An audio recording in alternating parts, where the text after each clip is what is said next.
Greetings, legendary readers. Welcome to Larry's Legendary Library, where I explore science fiction, fantasy, and other bits and bobs.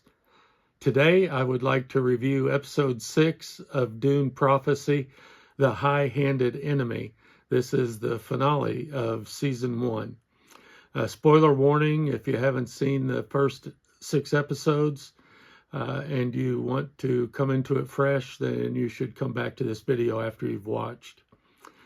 We open up with a powerful cold opening, revisiting Valia Harkonnen's confrontation with Dorothea, but from a surprisingly new perspective.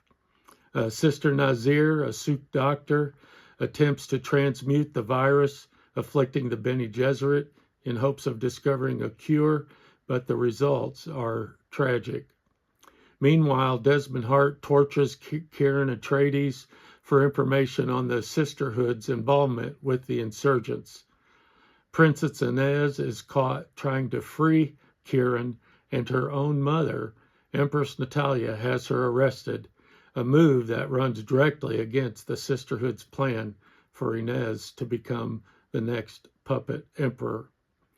Lila, now the face of Mother Dorothea, breaks free and beginning to turn the political wheel to her advantage.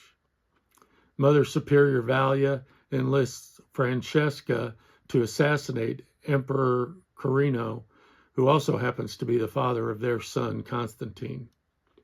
At the same time, Empress Natalia asserts her strength over her husband, the Emperor, with Desmond Hart standing beside her as she refuses to be dismissed.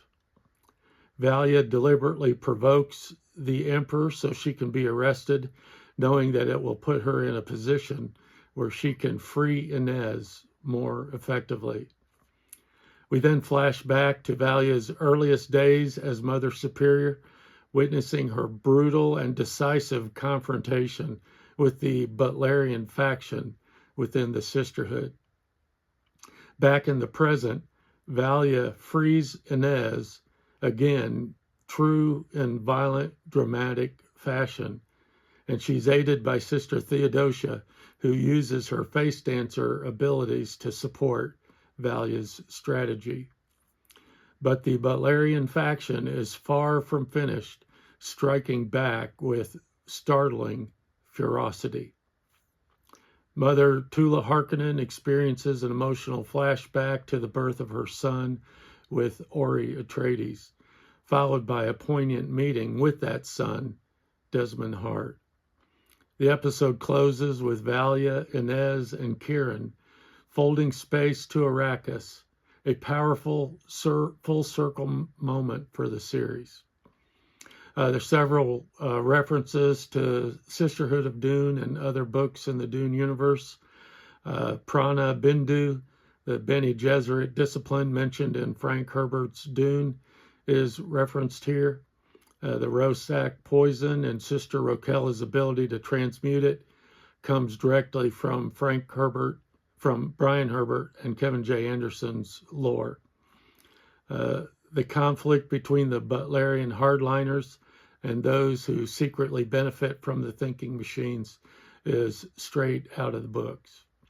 We even see early hints of the litany against fear, one of the most iconic elements in the Dune universe. And I've come up with some quotes that stood out to me from this episode. These will certainly show up in a future Daily Dune. So if you follow along my Daily Dune shorts on YouTube, you'll be sure to see these later on. This order was grown on blood-soaked roots. Lila as Sister Dorothea, referencing the Bene Gesserit Sisterhood. You know, it's a strange thing when you finally realize you've never known one true moment of freedom. Emperor Carino.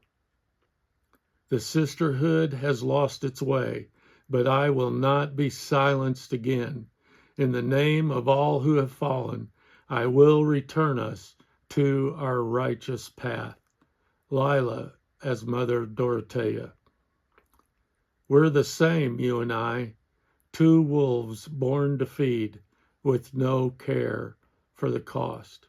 Mother Tula to Mother Superior Valia Harkonnen.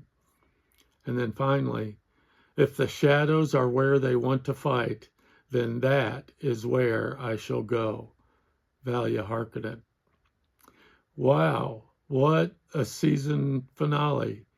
Emperor Carino absolutely delivered a standout performance. It's clear that the Butlerian Jihad is far from over, and the ideological war over the thinking machines is only escalating. Lila was phenomenal, channeling Mother Dorothea. Desmond Hart and Valia Harkonnen, again, superb. Mother Tula's expanded role in this episode gave the episode an expanded emotional depth, and Empress Natalia was forceful and commanding throughout. It's easy to see why this is the highest rated episode of the season on IMDb. So it should come as no surprise that I'm giving this episode my highest rating, L5 Legendary. It is truly exquisite television. I hate that we now have to wait probably a whole year before we can see season 2. But what a first season. I am absolutely loving Dune Prophecy. Let me know in the comments, what are your thoughts about Dune Prophecy? Please let me know. I always love to read what you have to say. Thank you so much for watching. And as always, stay legendary.